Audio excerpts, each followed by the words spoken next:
और क्या हाल है मेरे दोस्तों। मैं आप सभी दोस्तों का श्वेता पाक कला में स्वागत के साथ साथ अभिनंदन करती हूँ। आप लोग कैसे हो। आज श्वेता पाक कला में बना अलसी के द्वारा तैयार लड्डू जो बहुत ही ज़्यादा टेस्टी और पूरी तरह से हेल्दी बन के तैयार होगा। एक बार आपने अलसी का लड्डू इस तरीके से बना के तैयार कर लिया तो ये रेसिपी आपको बहुत ज़्यादा पसंद आने वाली, झटपट बन के तैयार हो जाता है। सर्दियों के मौसम में आप इसको अपने डाइट में ज़रूर शामिल करिए। अलसी के लड्डू को हमने गुड़ के साथ बना के तैयार किया। सर्दियों के मौसम में गुड़ भी बहुत ज़्यादा फायदा करता है। चलो दोस्तों, हम आप इसको मिलके बनाना शुरू करते हैं। अलसी गुड़ के द्वारा तैयार लड्डू।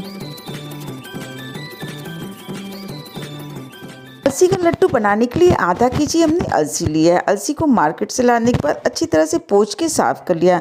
जब आप पैकेट वाली अलसी को लेंगे तो वो अंदर से पूरी तरह से साफ़ होती है। फिर भी आप उसको एक बार ज़रूर देख लीजिए क्योंकि आप इसका लड्डू बना के तैयार करेंगे। इस अलसी को रख देते हैं साइड में। बाद में इसको हमने ड्राई रोस्ट करके तैयार कर लेना है। इसी के साथ साथ हमने आधा केजी आटा लिया। जितना हमने अलसी लिया है उतना ही हमने आटा लिया है। आप चाहे तो चावल का आटा भी यूज़ कर सकते हैं, पर इसके लिए हमने गेहूं के आटे का उपयोग किया है। 500 ग्राम अलसी और 500 ग्राम गेहूं के आटे के लिए हमने 500 ग्राम गुड़ का उपयोग किया है। इतनी गुड़ के द्वारा लड्डू एकदम से परफेक्ट बन के तैयार होगा। अगर आप बहुत ज़्यादा मीठा खाना पसंद करती हो तो इसमें गुड़ की क्वांटिटी आप अपने टेस्ट के हिसाब से कम या ज़्यादा कर सकती हैं। एक कटोरी के अंदर हमने 100 ग्राम सफ़ेद वाली तिल लिया है। तिल इसके अंदर जरूर डालिएगा, इससे लड्डू का स्वाद बहुत अच्छा बन के तैयार होता है। इसको भी रख देते हैं साइड में। थोड़ी से हमने ड्राई फ्रूट्स लिए हैं, थोड़ी बादाम, थोड़ी किशमिश, थोड़े काजू, थोड़े से अखरोट। जो भी ड्राई फ्रूट्स आपको पसंद हो इस लड्डू के अंदर आप अपने टेस्ट के हिसाब से ड्राई फ्रूट्स को डाल सकते हैं। 500 ग्राम अलसी के लिए हमने 2 से 3 टेबलस्पून गोंद लिया है। गोंद के द्वारा अलसी का लड्डू बहुत ही ज़्यादा टेस्टी बन के तैयार होता है। छोटे साइज के गोंद लिए हैं तो इसको बाद में फ्राई करके तैयार करेंगे। अगर आपने बड़े साइज के गोंद लिए हैं तो उनके छोटे टुकड़े में तोड़ के तैयार करके रख लीजिए। इसी के साथ साथ हमने 100 से 125 ग्राम के करीब देसी घी का उपयोग किया है। गैस पे हमने कढ़ाई रख दी। कढ़ाई जब अच्छी तरह से गर्म हो जाती है तो गैस की फ्लेम को लो कर देते हैं। अलसी को इसके अंदर डाल देते हैं। डालने के बाद 2 मिनट तक चलाते हुए अलसी को लो फ्लेम पे भून के तैयार कर लेते हैं। जब अलसी थोड़ी सी गर्म हो जाए उसके बाद गैस की फ्लेम को मीडियम कर देते हैं और अलसी को चलाते हुए करीब 4 से 5 मिनट तक भून के तैयार कर लेना है। जब अलसी भुनना शुरू हो जाती है तो इसमें चटर पटर की आवाज़ काफ़ी तेज़ी से आना शुरू हो जाती है। इससे पता चलने लगता है कि अलसी भुन के तैयार हो रही है। और पूरी को भूनने में लगभग 6 मिनट का समय लग गया। और इस तरह देखिए अलसी भुन के तैयार होगी। पूरी को एक थाली के अंदर निकाल के रख लेते हैं और इसका कलर भी देखिए थोड़ा सा चेंज हो गया है। गैस पे हमने वापस से उसी कढ़ाई को रख दिया और जो देसी घी लिया उसमें से थोड़े से देसी घी को इसके अंदर डाल देते हैं। अच्छी तरह से इसको मेल्ट होने देते हैं। जब घी अच्छी तरह से मेल्ट हो जाता है तब हमने गैस की फ्लेम को मीडियम कर देना है और पूरे गोंद को डाल देते हैं। चलाते हुए इसको अच्छी तरह से भून के तैयार कर लेते हैं। गोंद जैसे जैसे भूनता जाता है इस साइज में काफ़ी ज़्यादा फूल जाता है। और इस तरह देखिए गोंद तैयार हो गया। पूरी गोंद को एक प्लेट के अंदर निकाल के रख लेते हैं और जो हमने गेहूँ का आटा लिया पूरे आटे को इसके अंदर डाल देते हैं। डालने के बाद चलाते हुए इसको गैस की लो टू मीडियम फ्लेम पे करीब 6 से 8 मिनट तक भून के तैयार कर लेना है। 2 से 3 टेबलस्पून देसी घी इसके अंदर हमने और डाल दिया। डालने के बाद इसको भी अच्छी तरह से इसके अंदर मिला देती है। कुल मिला के इसके अंदर 100 से 125 ग्राम के करीब हमने घी का उपयोग किया है। अलसी का लड्डू बहुत कम घी के द्वारा बन के तैयार हो जाता है क्योंकि अलसी में भी बहुत अधिक मात्रा में तेल पाया जाता है। और इस तरह चलाते हुए इसको भूनते हुए लगभग 7 से 8 मिनट हो गए। इसका थोड़ा सा कलर चेंज हो गया। अब जो हमने ड्राई फ्रूट्स लिए उसको इसके अंदर डाल देते हैं। साथ ही साथ सफ़ेद वाली तिल को डाल दिया है। अब हमने गैस की फ्लेम को एकदम से लो कर दिया और लो फ्लेम पे चलाते हुए करीब 4 से 5 मिनट तक ड्राई फ्रूट, सफ़ेद वाली तिल और आटे को हमने भून के तैयार कर लेना है। जैसे जैसे आटा भुनता जाता है तो ड्राई फ्रूट्स और सफ़ेद वाली तिल भी अच्छी तरह से भुन के तैयार हो जाते हैं।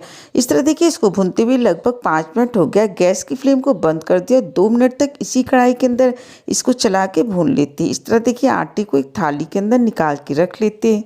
वापस से हमने उसी कढ़ाई को गैस के ऊपर रख दिया। इसके अंदर 1 कटोरी पानी को डाल देते हैं। एमएल में देखेंगे तो लगभग 150 से पौने 200 एमएल के करीब ही पानी है।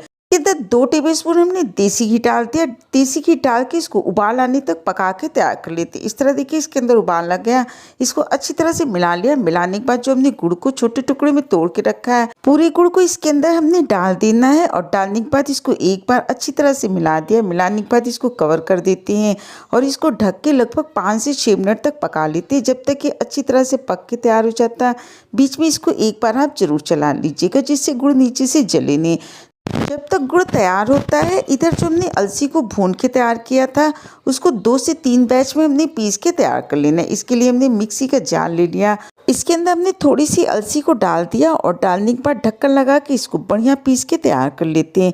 इस तरह देखिए अलसी पीस के तैयार हो गई। अलसी को उसी थाली के अंदर निकाल लेते हैं जिसके अंदर हमने आटे को भून के तैयार किया है। इसी प्रोसेस के द्वारा बाकी अलसी को भी हमने पीस लेना है और थाली के अंदर निकाल के रख लेते हैं।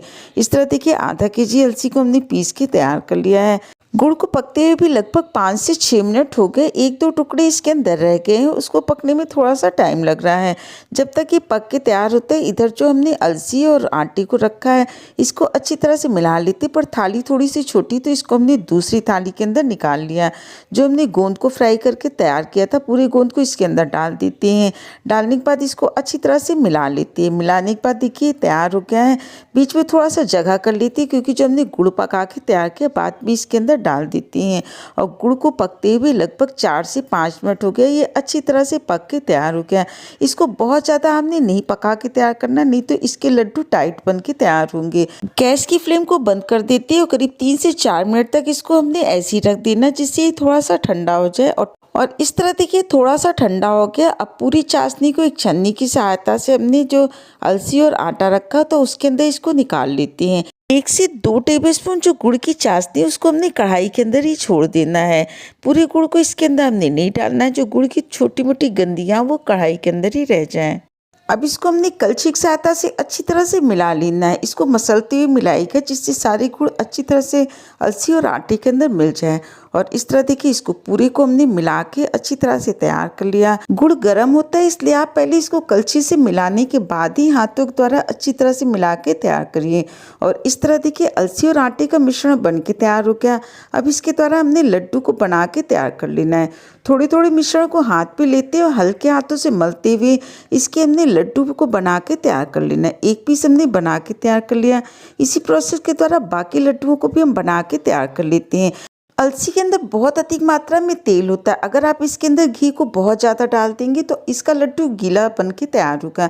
इसलिए थोड़ी सी घी और अलसी के द्वारा ही इस लड्डू को आप बना के तैयार करेंगे तो एकदम से परफेक्ट लड्डू बन के तैयार होंगे। इसी प्रोसेस के द्वारा बाकी लड्डुओं को भी हमने बना के तैयार कर लेना है। लड्डुओं को बनाते जाते प्लेट के अंदर इसको रखते जाते हैं। जब आप पूरे लड्डुओं को बना के तैयार कर लीजिए, उसके बाद इसको पूरी तरह से ठंडा होने दीजिए। फिर उसके बाद आप इन लड्डुओं के किसी भी डिब्बे के अंदर भर के रख लीजिए और काफ़ी दिनों तक आप इसको एंजॉय कर सकते हैं। स्वाद के साथ साथ सेहत का पूरा ध्यान रखिए। हेल्दी बनाइए, हेल्दी खाइए। आपने इतना कीमती समय निकाल के हमारा ये वीडियो देखा, इसके लिए आप सभी का बहुत बहुत धन्यवाद, बहुत बहुत शुक्रिया।